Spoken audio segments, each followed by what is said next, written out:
우선 경전철역을 타고 관악산역으로 가고 있습니다. 경전철 관악산역 1번 출구에서 내려가지고요, 여기 관악산 공원 쪽으로 들어가면 되죠. 지금 눈이 조금씩 오기 시작하네요. 날씨가 많이 풀리긴 했는데 그래도 영하 오늘 12도인가? 근데 지금 한 11시 반 정도 됐는데 많이 따뜻해요. 오늘은 맨발 걷기를 이 서울대 입구 쪽에서 시작해 가지고 이제 여기죠, 여기 일로 쭉 해가지고 서울대 쪽을 따라서 이렇게 쭉 가가지고 여길 따라 쭉 가가지고 문어미 꼭에서 안양 유원지 쪽으로 넘어갈 거예요. 여기 관악산은 제가 작년 5월에 맨발 걷기 맨 처음에 할 때 왔던 데인데, 그때는 뭐 여기 입구에서만 그냥 깔짝깔짝 하다가 돌아갔는데, 오늘은 이 본격적으로 뭐 산에 올라가진 않고 밑에서 해가지고 안양까지 이렇게 가는 코스로 해가지고 맨발 걷기를 하도록 하겠습니다. 오랜만에 이제 거의 한 달 만에 맨발 걷기 나왔어요. 근데 제가 그동안에 엉덩이 쪽 피부가 이렇게 부올라 가지고 병원에 갔었는데 그 지방염이래요. 지방염. 이게 피부 지방층에 염증이 끼는 건데, 이게 작년 9월 초에도 한번 걸렸었거든요. 그때는 피부과에 가서 치료를 했는데, 그때는 벌레에 물린 줄 알았는데 이번에도 똑같은 증세가 나타나더라고요. 이렇게 피부가 넓게 부올라요. 그래서 그 원인을 곰곰이 생각해 보니까 제가 맨발 걷기 한 후에 다 일어난 일이라서, 이게 맨발 걷기 하면서 발에 상처가 난 적이 몇 번 있거든요. 이렇게 그 쇳덩이에 찔리거나 가시에 찔리거나 그래가지고 이게 이 감염이 된 게 아닌가. 그리고 요새 작년에 제가 우리 집에서 유난히 고기를 많이 먹어가지고 그게 겹쳐가지고 또 지방염이 생긴 게 아닌가, 그렇게 생각돼요. 확실하진 않지만 이게 어쨌든 맨발 걷기를 하게 되면은 이게 상처가 나가지고 감염의 위험이 큰 건 사실이잖아요. 그래서 그거를 맨발 걷기 하는 사람들은 조심해야 될 것 같아요. 그래서 저는 지금 항상 구급약을 갖고 다니는데, 상처가 생기면 바로 이쪽으로 가야 되나? 바로 이렇게 소독하고 뭐 밴드라도 붙여가지고 더 이상 감염이 안 되도록 주의해야 될 것 같아요. 이 지방염이란 게 사실은 뭐 치료 안 해줘도 그냥 저절로 낫는 거라 그러는데, 그래서 의사가 뭐 별로 걱정할 필요 없다는데, 이렇게 고기 좀 자제하고 술 마시지 말고 그러면 뭐 크게 걱정 안 해도 된다 그러는데, 그래도 감염 위험에는 주의를 해야겠죠. 그리고 맨발 걷기가 이게 좋은 효과가 굉장히 많은데, 이런 소소한 이 부작용들이 있을 수 있다는 거, 그것만 잘 피하면은 굉장히 좋은 효과가 많을 것 같아요. 지난번에 제가 이 카발라에 대해서 얘기했는데, 그때 마지막에 그 위클리프파에 대해서 얘기를 했는데, 너무 위클리프파에 대해서 너무 엉성하게 얘기해가지고 그때 이 많은 분량을 한꺼번에 방송하려다고 욕심을 부리다 보니까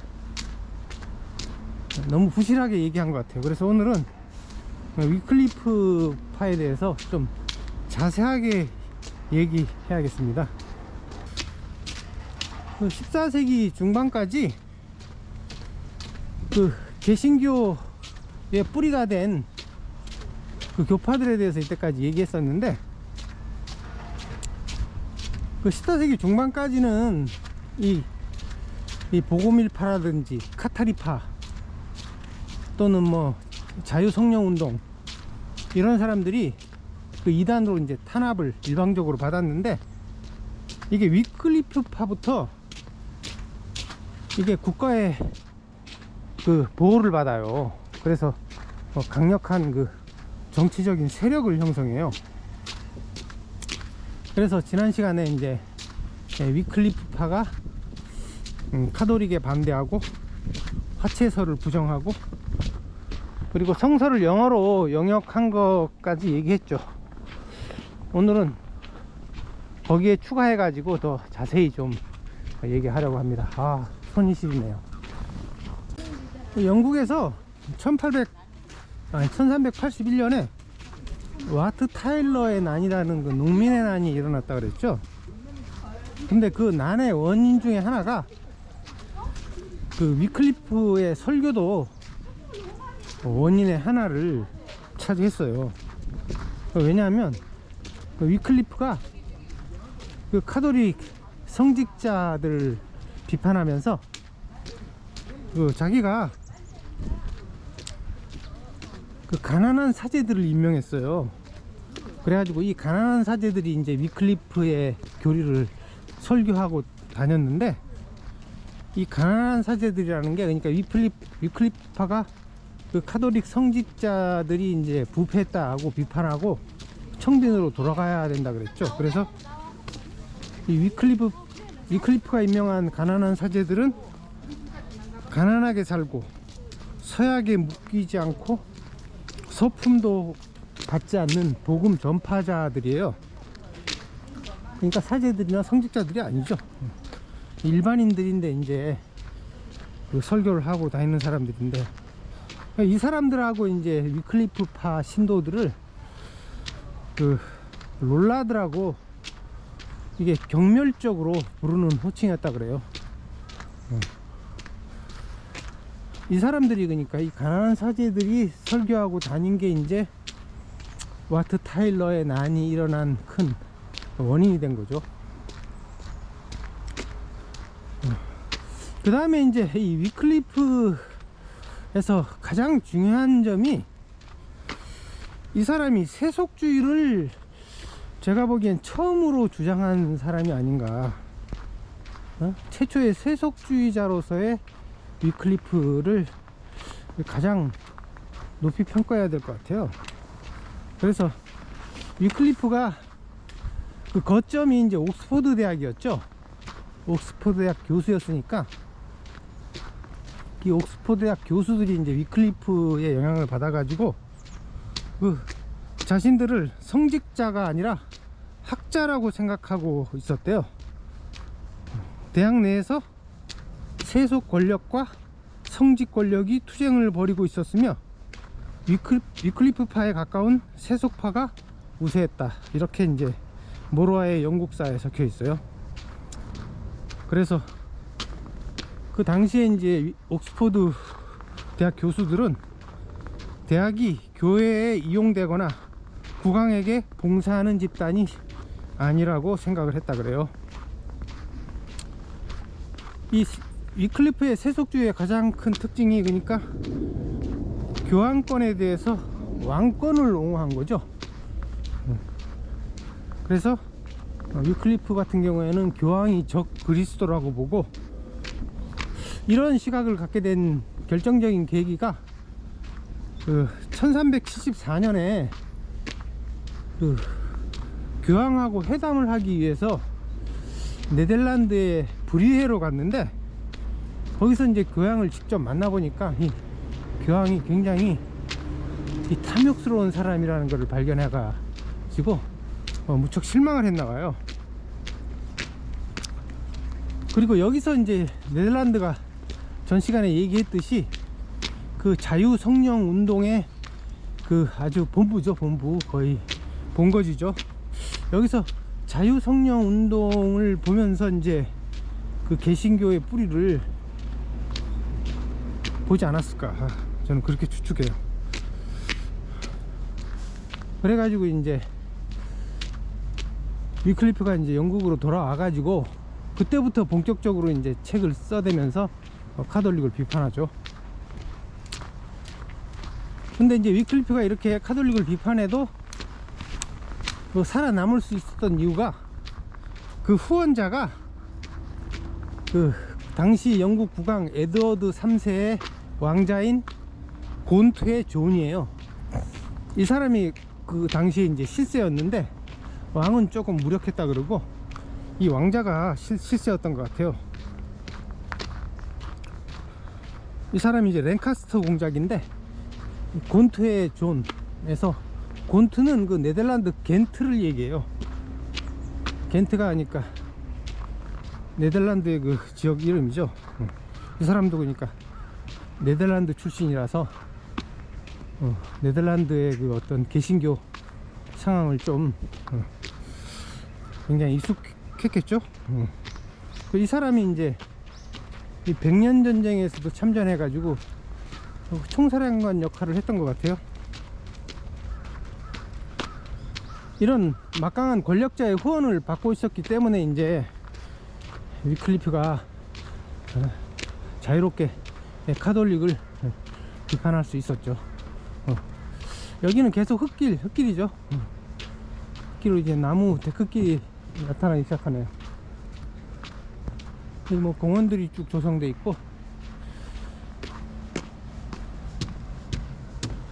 여기 신림천이 나오는데 얼었어요. 그래도 여기 물이 꽤 있는데 꽝꽝 얼었네요. 이 위클리프가 이 성직자들에 대해서 왕이 더 우월하다고 이렇게 주장을 했는데, 이런 주장을 펼치기 위해서 이제 책을 많이 썼어요. 그래서 교회에 관하여란 책을 썼는데, 거기서 이제 성직자의 독신생활, 순례, 면죄부 판매, 그 성자들에 대한 기도를 인정하지 않겠다고 이렇게 썼어요. 계곡으로 가겠어요. 계곡으로 가는 게 경치가 더 나을 것 같아요. 그 다음에 또 시민의 지배에 대하여 라는 책을 썼는데, 거기서는 모든 교회 재산을 왕실로 몰수할 것을 주장했어요. 그 다음에 이제 수도원을 해산해야 된다고 주장하고, 수도사들은 사회의 해충, 종교의 적, 모든 범죄자들의 후원자라고 이렇게 아주 극언을 했어요. 여기 막혔나? 여기 길이 없는 것 같네요. 되돌아가야겠습니다.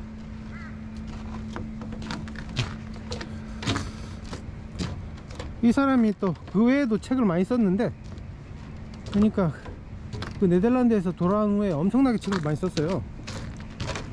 트리아로구스, 다이알로구스, 오푸스, 에반겔리쿰 뭐 등등 책을 굉장히 많이 썼어요.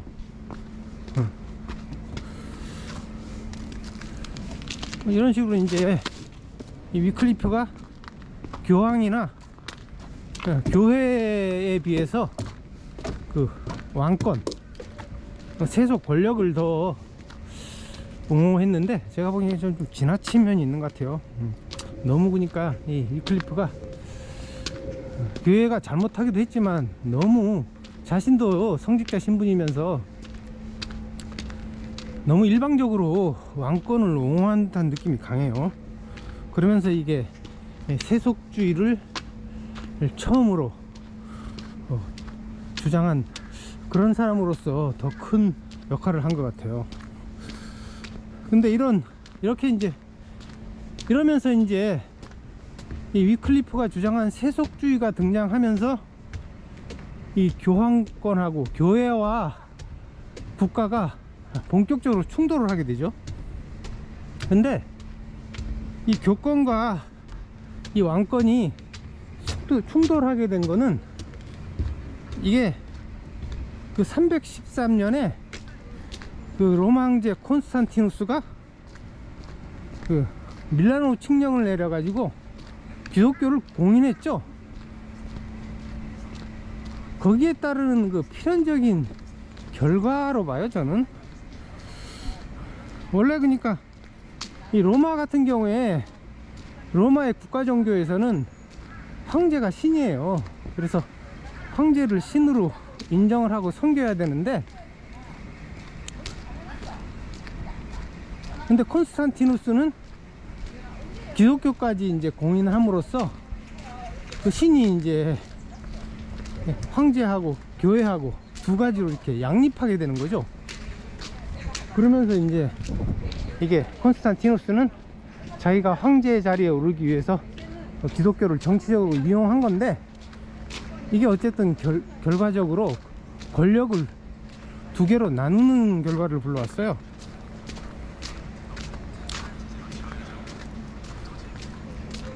왜 그러냐 하면 전 시간에도 한번 얘기했듯이 그 아우구스티누스 얘기할 때 얘기했었는데, 이게 기독교에서 이 주교라는 게 사실은 영주하고 거의 똑같아요. 이 영지를 가지고 영주처럼 정치적으로 그 지역을 지배하죠, 이게. 그리고 이제 이 종교적으로 당연히 지배하고, 그러니까 이 기독교가 공인됨으로써 로마 제국을 정치적으로 또는 경제적으로 이렇게 분열시켰죠.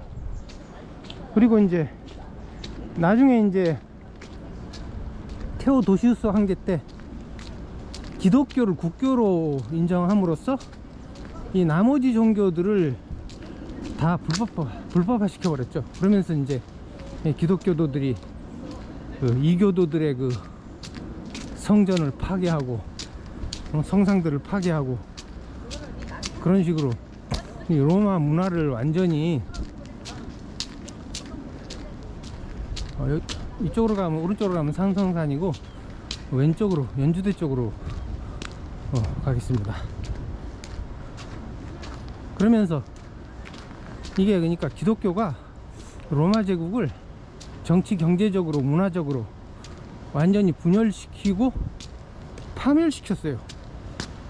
그래서 결국은 제가 보기에는 이 기독교가 트로이 목마가 돼 가지고 로마 제국을 그냥 삼켜버린 거죠.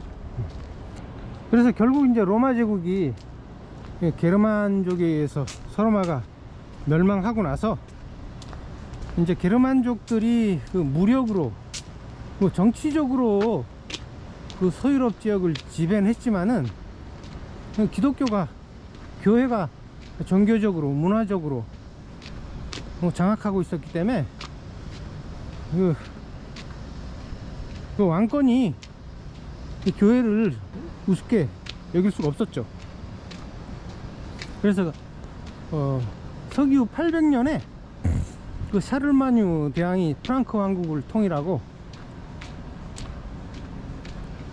그 황제로 오르면서 서로마 제국 황제로 올랐죠. 그때 이제 대관식을 교황을 불러가지고 교황이 황제를 내리는 식으로 그런 식으로 교황의 권위를 빌렸어요.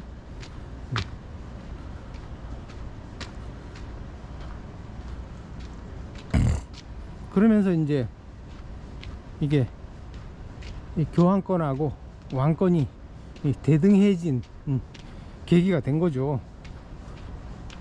그 후에 이제 도리어 이제 이 교황이 더 왕보다 더 힘이 세져 가지고, 그러니까 프랑크 제국이 이제 샤를마뉴 대제 이후에 분열돼 가지고 프랑스, 독일, 뭐 이탈리아 이런 식으로 그 아들들에 의해서 분열됨으로써 왕권이 약화되고 상대적으로 이제 교황이 더 힘이 세지게 됐죠. 그래서 교황의 힘이 가장 세게 된 게 이제 그 1077년에 그 카노사의 굴욕이라고 그 유명한 사건이 있죠. 그 신성 로마 황제 하엔리 4세가 그 교황 그레고리 7세한테 이렇게 파문을 당했는데, 그 파문을 해제해 달라고 이제 카노사 성문 앞에 가가지고 한겨울에 무릎 꿇고 3일 동안 3일 밤낮으로 빌어가지고 겨우 이제 용서를 받은 사건이 이제 유명한데, 그 이후에 이제 200년 동안 교황이 이제 왕을 능가하는 그런 교회의 힘이 최고조로 이루는 그런 시대가 200년간 이어져요. 그러다가 14세기에 아비뇽 유수 시대가 펼쳐지죠. 그 교황이 그 프랑스 아비뇽으로 이렇게 강제로 옮기게 되죠. 그 아비뇽 유수 시대를 거치면서 이제 교황권이 몰락을 하죠. 그래서 아비뇽 유수가 이제 1377년에 끝나면서 이제 다시 로마로 교황이 돌아갔는데, 그러면서 교황이 두 명이 돼 버리죠. 아비뇽에 한 명, 로마에 한 명. 그러면서 이제 교회가 그 권위가 아주 땅에 떨어져 버려요. 그리고 같은 시대에 이제 이 영지주의 영향으로 유럽의 그 신비주의가 확산되면서 마이스터 에크라트라든지 이런 사람들이 나오면서 이 영지주의가 이제 그 개신교의 뿌리가 되는 그런 신앙을 형성하게 되죠. 그리고 이제 16세기에 종교개혁이 발생하면서 이제 결국은 이제 교권이 완전히 분열돼 버리고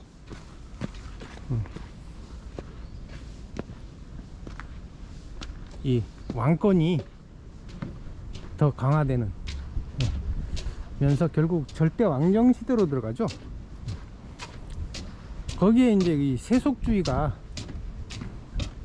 이 왕권을 강화하는데 결정적인 그 이념적인 바탕이 돼 버리죠. 근데 제가 보기에는 이렇게 종교개혁을 통해서 이제 나중엔 17세기에 종교전쟁이 또 30년 전쟁이 벌어지죠.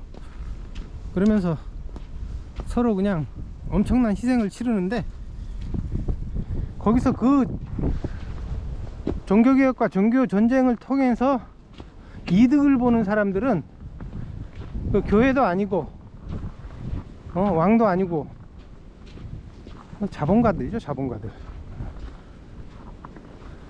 자본가들이 결국 승리를 해가지고 그 자본가들이 종교개혁과 종교전쟁을 통해서 어부지리를 얻게 되죠.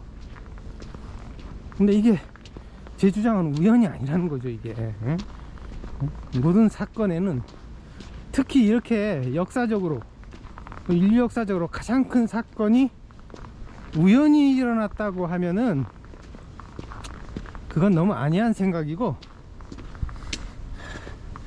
이게 제가 전 시간에도 이제 주장했지만은 이게 그 유대인들이 스페인에서 쫓겨나면서 위기의식을 느껴가지고 그 종말론과 메시아주의로 이렇게 전 유럽을 선동을 했죠. 그 선동한 결과가, 그 효과가 나타난 게 이제 이 종교개혁과 종교전쟁이라고 저는 주장을 하는 거죠.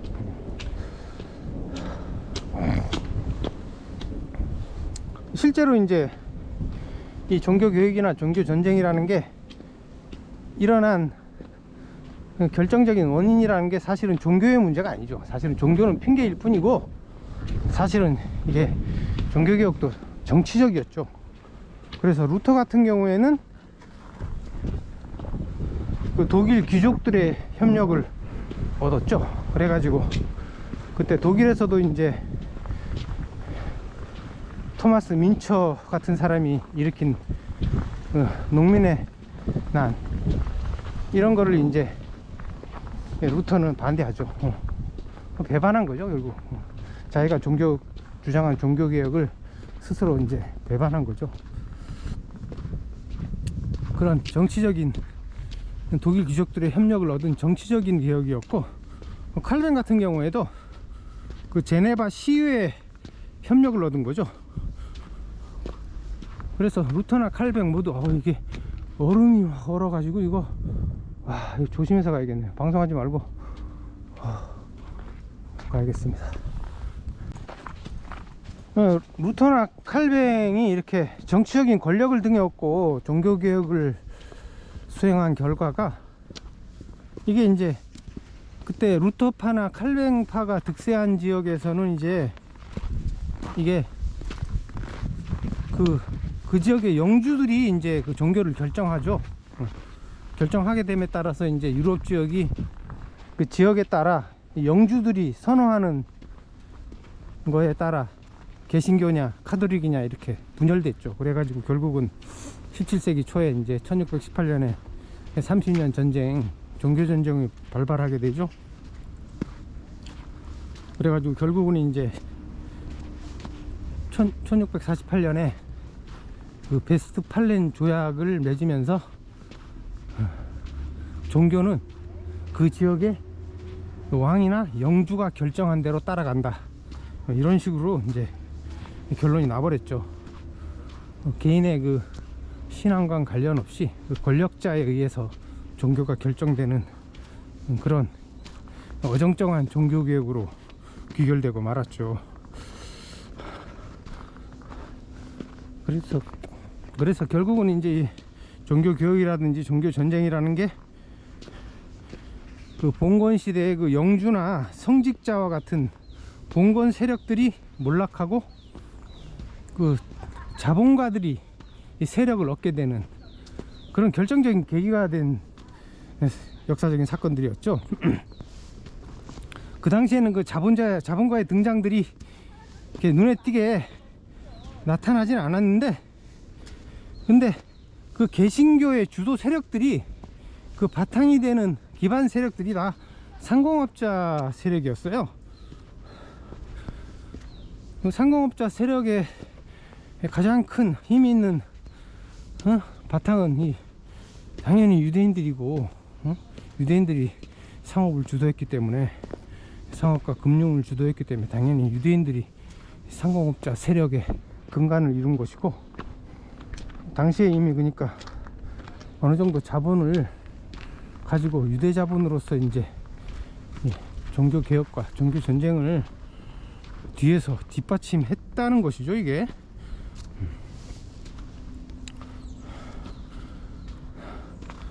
그래서 이 종교 개혁과 종교 전쟁이라는 거는 봉건 세력과 자본가 간의 패권 다툼을 이제 종교를 이용해서 그 패권을 자본가가 차지한 거죠. 그래서 나중에 이제 18세기에 이제 산업혁명과 시민혁명이 동시에 이중혁명으로 일어나는데, 여기서 이제 결국은 이제 결정적으로 유대 자본이 절대 왕정 시대를 무너뜨리고 세계 패권을 잡게 되는데, 그 200년 전에 이제 종교 전쟁과 종교 개혁을 통해 가지고 그 세계 패권의 그 기반을 그때 다진 것으로 볼 수 있죠. 그래서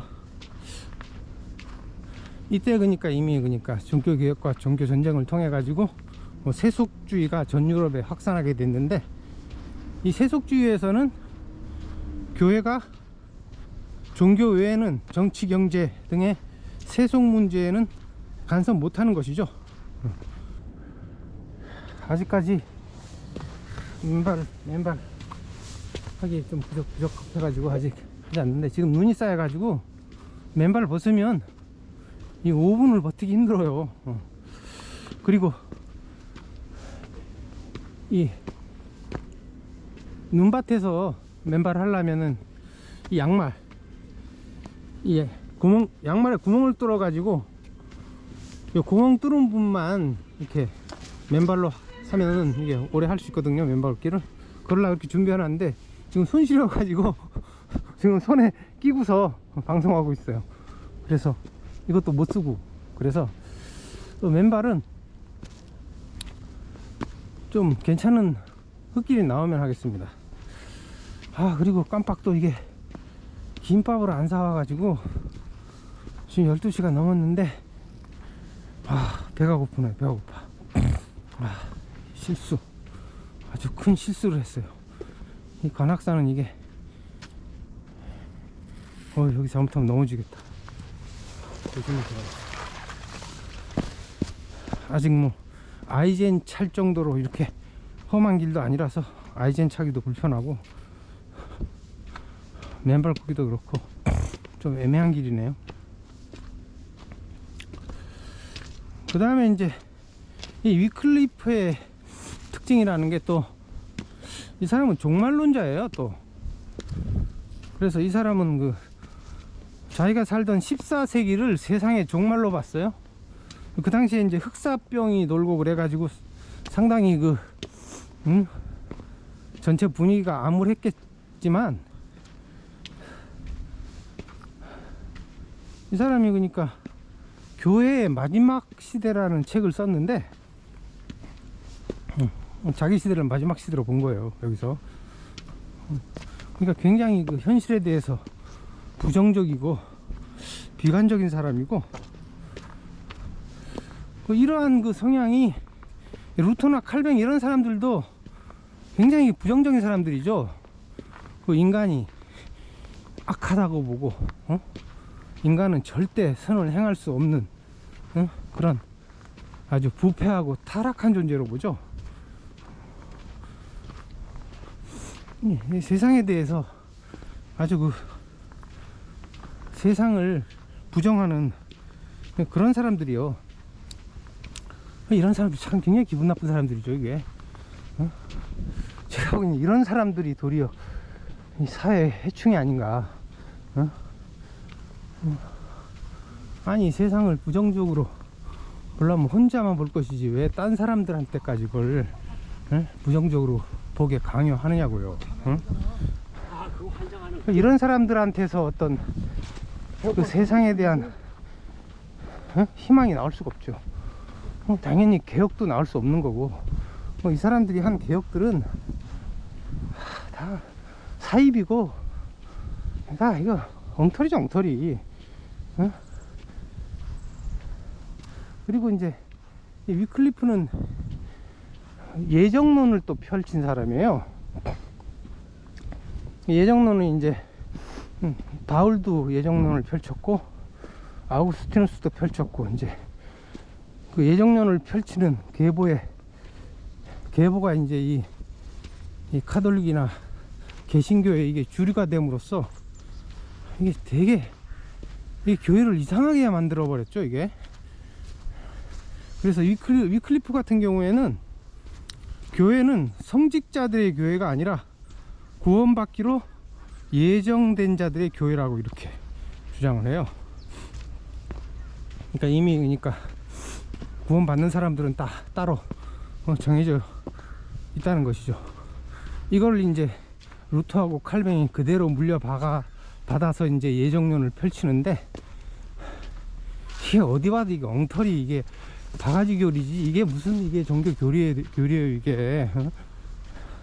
인간을 부정하고 세상을 부정하는 이런 사람들이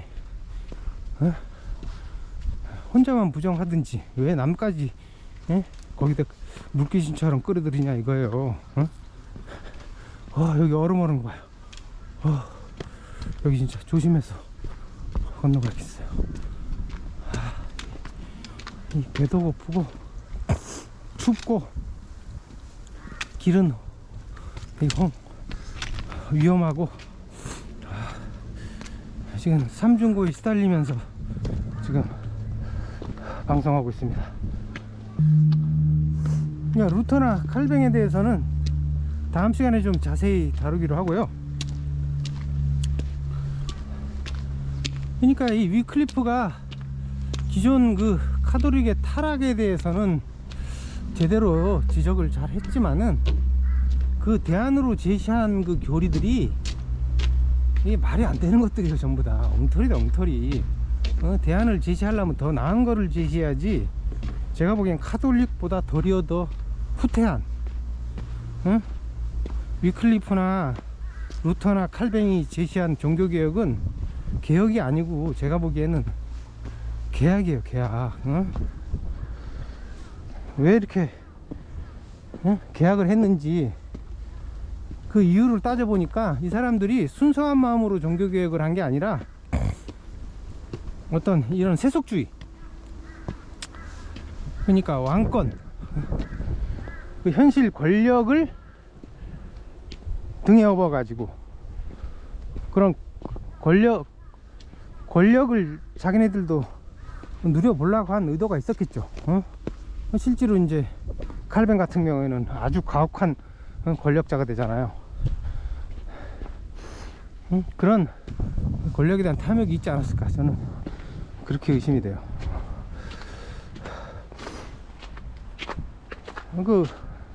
이 위클리프가 제시한 교리가 이제 앞에서 얘기한 그 복음일파라든지 그 자유성령운동하고 비슷한 데가 많아요.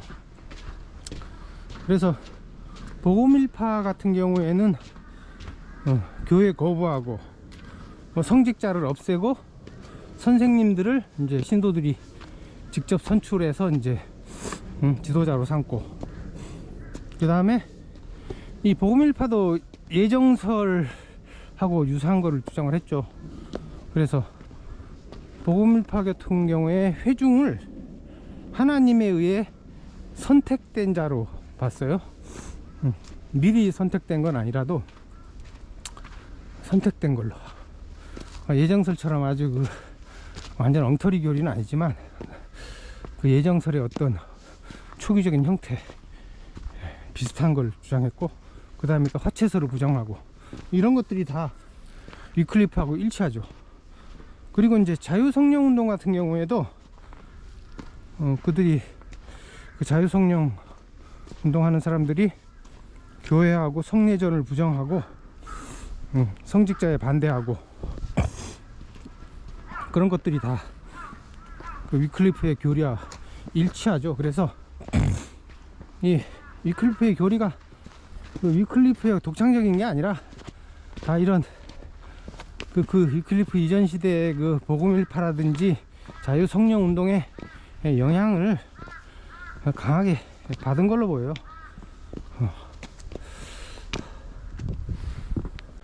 이 위클리프는 나중에 결국은 이제 살아있을 때는 곤 같은 그 권력자들한테 비호를 받아가지고 탄압을 받지 않는데, 죽은 후에 이제 탄압을 받아요.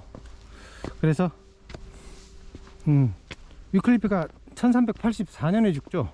근데 1401년에 영국에서 반 위클리프 법령이 내려져요. 그래서 그 위클리프파인 롤라드들을 박해하고, 위클리프가 쓴 책들을 금서로 지정하고, 그리고 위클리프가 영어로 번역한 성서를 금지를 해요. 그 다음에 이제 1415년에 콘스탄츠에서 공회가 열리는데, 거기서 이제 위클리프의 교리를 이단으로 선언하고, 그 위클리프의 시체를 파내 가지고 화형을 시키고 위클리프 책을 불태우고 그렇게 조치를 하는데, 이미 그 위클리프 교리가 그때는 이미 전 유럽으로 확산을 해버렸어요. 그래서 늦었죠. 그래가지고 위클리프파가 그 보헤미아, 지금은 체코공화국이죠. 체코공화국으로 이제 퍼져요. 거기서 이제 얀 후스라는 성직자가 이제 그 위클리프의 교리를 그대로 가르치고 그 후스의 이름을 따가지고 후스파가 만들어져요. 근데 위클리프 교리하고 똑같죠. 그래서 여기에 이제 탄압하는 카톨릭하고 전쟁을 벌이는데, 그게 이제 후사이트 전쟁이라고. 후사이트가 이제 후스파란 얘기죠, 영어로. 그거를 이 다음에 이어서 하도록 하겠습니다.